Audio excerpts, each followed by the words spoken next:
Hello and welcome back. Thanks for joining. My name is Berit and today I want to talk about Brilliance of the Moon, which is the third part of the Tales of the Otori series by Gillian Rubinstein / Leon Hearn.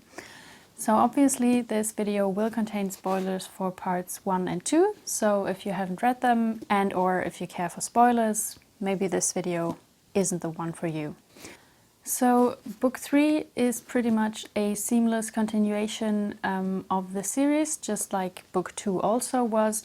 So we start off exactly pretty much where we finished in book 2, which was after the wedding of Kaede and Takeo. So now as they are married, they prepare and set out to claim Kaede's domain Maruyama, to which she is the rightful heir. It's the only domain in the 3 countries where this story takes place that is inherited through the female line.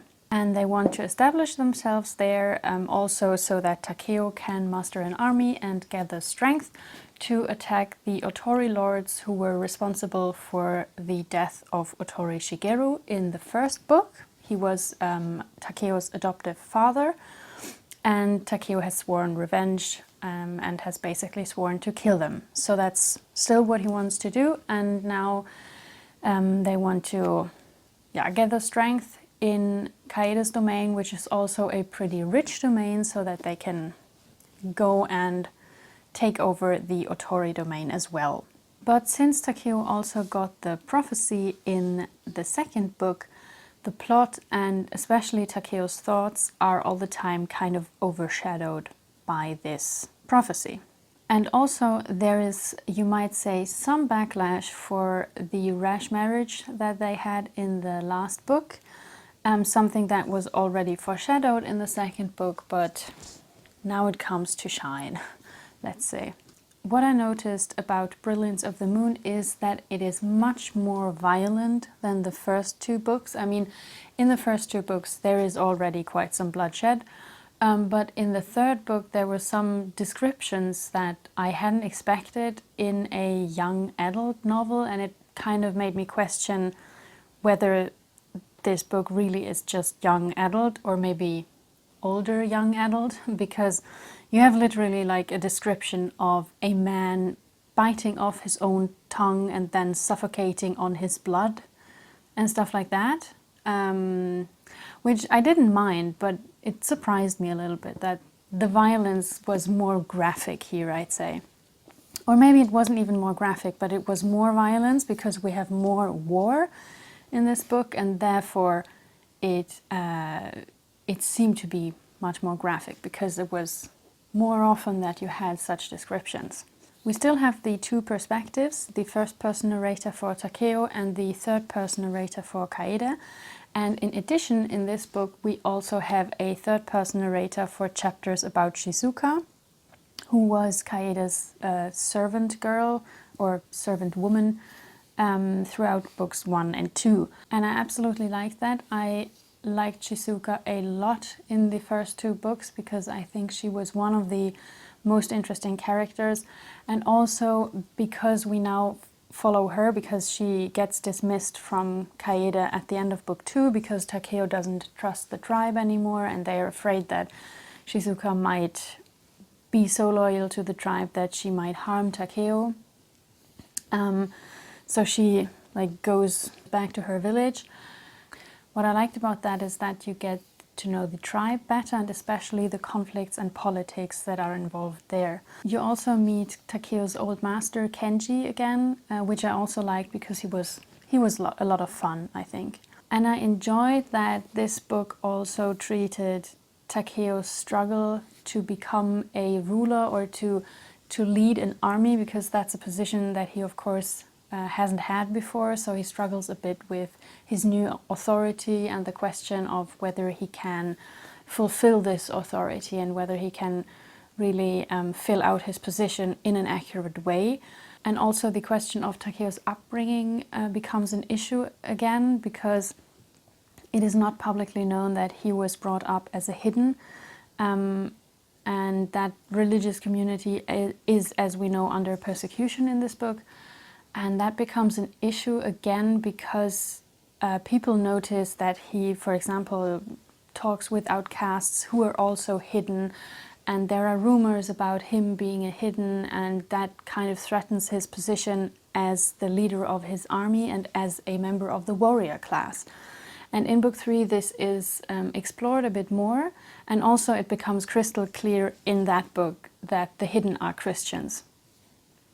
So even though it's pretty much obvious from the start because of their rules and their beliefs that the hidden are Christians, in the 3rd book it's crystal clear because at one point Takeo sees the head of a barbarian who is described as having very white skin and blonde hair, and the barbarian carried with him a string of pearls, and at the end is a cross, which Takeo recognizes as the symbol of the hidden. So there is no question anymore whether or not they're Christians. And I also enjoyed the language in this book. This basically goes for the whole series, but in this book I noticed more that I like how this book is written and how things are described.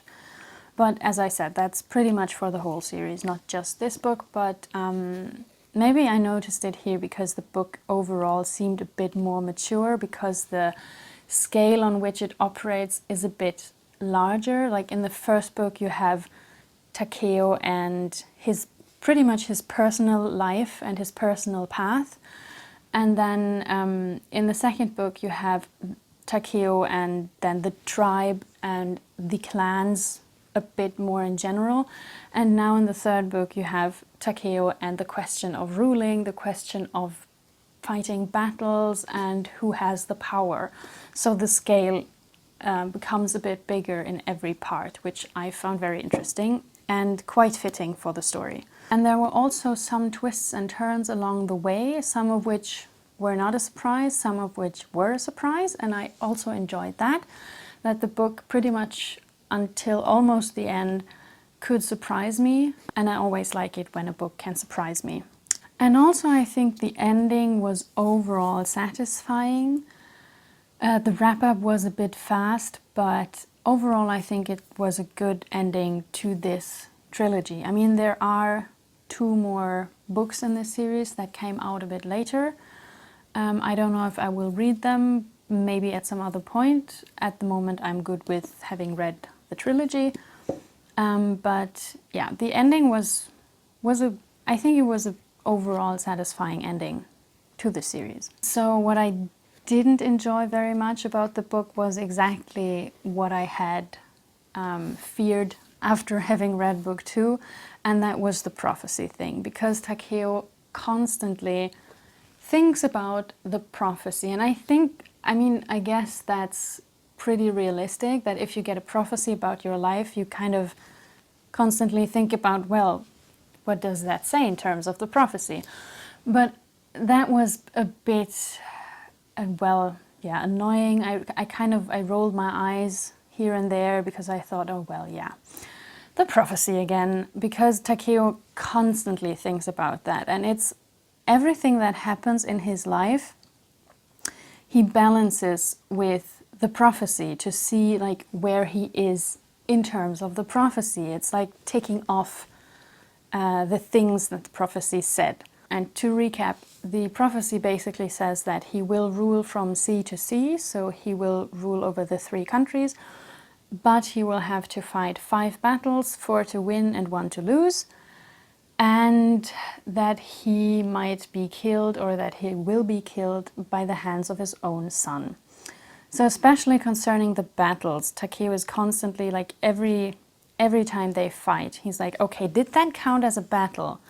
Okay, so we won now. So that would mean that we have 3 more to win and 1 to lose. And that's happening constantly to a degree which was a bit much for me. But again, I'm not a big fan of prophecies in general. So yeah, maybe it was therefore that I noticed this a lot.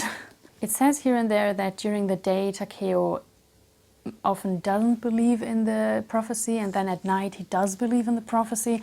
But for me, that struggle there wasn't really convincing, because he still keeps balancing out the prophecy all the time. not only at night, also during the day. So I was like, well, it kind of seemed like the try to have a struggle there, which wasn't really there. And I'm still not a fan of Takeo's struggles when it comes to relationships. Like, I mean, I said that about book 2, and I stand by that. For me to feel sympathy for his struggles about Yuki and about Kaede and about Makoto, I would have needed more depth in pretty much all of those relationships. And also for me it was an issue that the fact that he has a son with Yuki is not brought up in the whole book.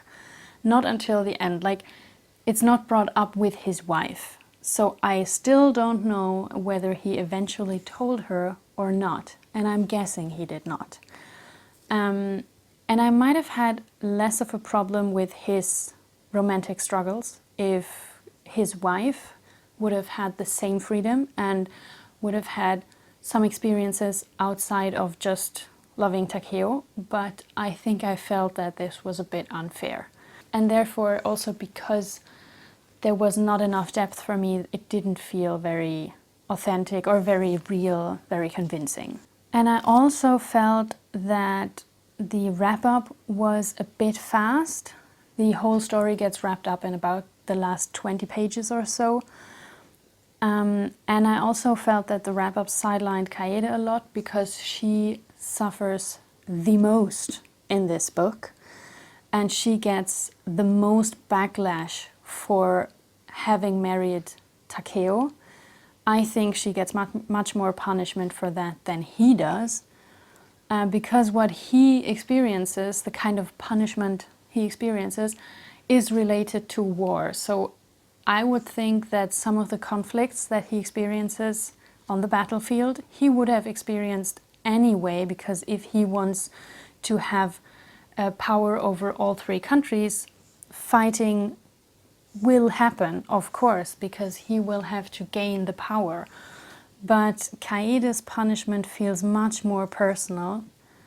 Spoiler alert here, because she gets imprisoned, basically, and then held hostage by a psychopath. So I basically would have wished to know a little bit more at the very end what happened with Kaede, how did she get where she is at the end. That would have been nice to know a bit more, because the last Kaede chapter ends on a huge cliffhanger, and then you have the last chapter which is about Takeo, and then she's there, and I was like, well, I would have liked to know a little bit about her journey there. How did she get there? How did that happen? And I think you could basically say that I would wish for Kaede to have a life with more agency and more freedom and more power after the end of book 3. So all in all, I think this was a good last part to the trilogy. I think it was a good ending. As I said, the wrap-up was a bit fast, but overall I think it was satisfying. And I would say the series as a whole is a good package. It feels very much like the parts belong together. It's very round. And I guess the things that I didn't enjoy about part 3 were actually not so much fundamental things, but more just questions of taste, just things that aren't my jam. So I think that was a pretty good ending, and I liked that the 3rd book felt a bit more mature, because also the things that they have to do are more mature than they were in the beginning.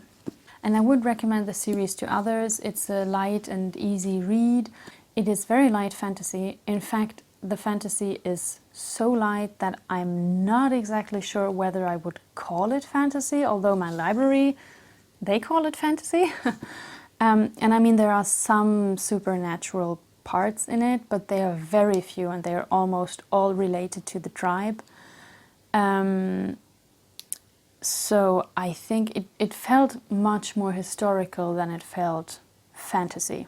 And I would also recommend it to people who feel like reading something that takes place in kind of a Japanese context. I think I said that for the first book already, and that also goes for the whole series. Everything is super general, so you kind of get the feeling that this is supposed to resemble Japan a lot.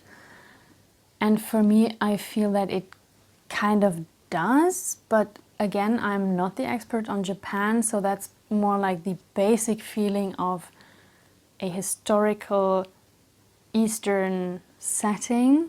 And for me, it seems kind of authentic, as again, I don't know if it is authentic or not, but since it's labeled fantasy, and since the author herself says that this isn't supposed to be Japan, for me that works. So therefore I could also recommend it for people who kind of want to read something in that direction, but also people that don't really need the accuracy.